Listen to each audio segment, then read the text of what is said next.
Magnetic pillar নিয়ে বহু ধরনের গুজব প্রচলিত রয়েছে। এসব পিলারে প্লাটিনাম ও ইউরেনিয়ামের মতো মূল্যবান পদার্থ রয়েছে বলে অনেকে বিশ্বাস করেন। আবার কেউ কেউ বলে থাকেন এসব পিলারের মূল্য কোটি কোটি টাকা। এসব বিভিন্ন জনশ্রুতির কারণে চোরা কারবারিরা এই ম্যাগনেটিক পিলার ক্রয় করতে মরিয়া হয়ে ওঠেন। তবে সত্যি কি এসব পিলারের মূল্য কোটি কোটি টাকা, নাকি একদমই গুজব? কেন এইসব পিলারে চুম্বক কাজ করে? আসলে কি এইসব পিলারে বজ্রপাত থামে? কেন ব্রিটিশরা এইসব পিলার মাটির নিচে রেখেছিল? এইসব নিয়েই আমাদের আজকের ভিডিও। প্রথমে জেনে নেওয়া যাক এগুলো কিসের তৈরি। লোহা, তামা, পিতল, টাইটানিয়াম ধাতব পদার্থগুলো বিভিন্ন অনুপাতে যুক্ত করে ছাঁচে ঢেলে তৈরি করা হয়েছে এই পিলারগুলো। এতে ধাতব ম্যাগনেট বা ধাতব চুম্বক মেলানোর বিষয়টি একটি মুখরোচক গল্প মাত্র। প্রাকৃতিক পরিবেশে, বিশেষ করে ইউরোপের বিভিন্ন খনিতে কালো রঙের এক ধরনের পাথর পাওয়া যায়, যেগুলোতে চুম্বকের কিছু গুণাবলী দেখা যায়। তবে এগুলো একদম পুরোপুরি চুম্বকের মতো নয়।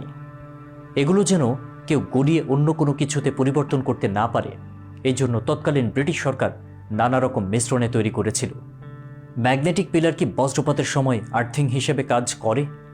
উত্তর হচ্ছে না, না, না, একেবারেই না। বজ্রপাতের সময় এই ধাতব দণ্ড বা পিলারটি আর্থিং হিসেবে কাজ করতে কোনো ভূমিকা রাখে না, কারণ এই পিলারগুলো মাটির কয়েক ফুট নিচে পোঁতা আছে। যদিও ব্রিটিশ আমলে এগুলোর মাথা দৃশ্যমান করে পোঁতা হয়েছিল। এগুলো যদি আর্থিং হিসেবে কাজ করত, তাহলে এর আকারে এবং গঠনে পরিবর্তন আনতে হতো। যেমন এগুলোকে আরও লম্বা করে মাটিতে অনেক গভীরে প্রবেশ করিয়ে ভেজা অংশে ঢুকানো হতো এবং সেটার সাথে কোনো মোটা তার যুক্ত করে বিদ্যুতের খাম্বার মতো অনেক উঁচুতে উঠিয়ে রাখতে হতো। ব্রিটিশরা এমন পিলার স্থাপন করেছিল কেন? এর উত্তর হচ্ছে, ওই সময় এই বাংলা অঞ্চলটি ছিল ব্রিটিশদের ইস্ট ইন্ডিয়া কোম্পানির অন্তর্গত এলাকা। তখন ছিল জমিদারি প্রথা এবং ভূমির খাজনা আদায় ছিল জমিদারদের জন্য অন্যতম প্রধান আয়ের উৎস।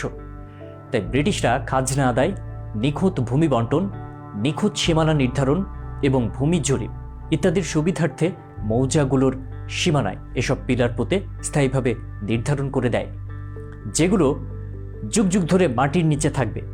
তাই এগুলোকে মরিচারোধী করতে বিভিন্ন ধাতুর মিশ্রণে তৈরি করা হয়েছে। অ্যালয় ধাতু হওয়ায় এগুলোর গলনাঙ্ক অনেক বেশি। এর ফলে চুরি করে নিয়ে এগুলো দিয়ে অন্য কিছু বানানো তখনকার সময় সম্ভব ছিল না। ব্রিটিশরা এটাও ভেবেছিল যে এগুলো মাটির অনেক গভীরে চলে গেলেও মেটাল ডিটেক্টর দিয়ে এগুলোর অবস্থান শনাক্ত করা সম্ভব হবে। বজ্রপাত বেড়ে যাওয়ার কারণ কি? বজ্রপাত বেড়ে যাওয়ার কারণ সম্পূর্ণভাবে পরিবেশগত বিষয়। এতে ম্যাগনেটিক পিলার না থাকা বা মানুষের কোনো হাত নেই। জলবায়ুর পরিবর্তন, বৈশ্বিক তাপমাত্রা বৃদ্ধি ইত্যাদি কারণে গত 2 দশক ধরে পৃথিবী জুড়ে ক্রমে বজ্রপাতের সংখ্যা বাড়ছে।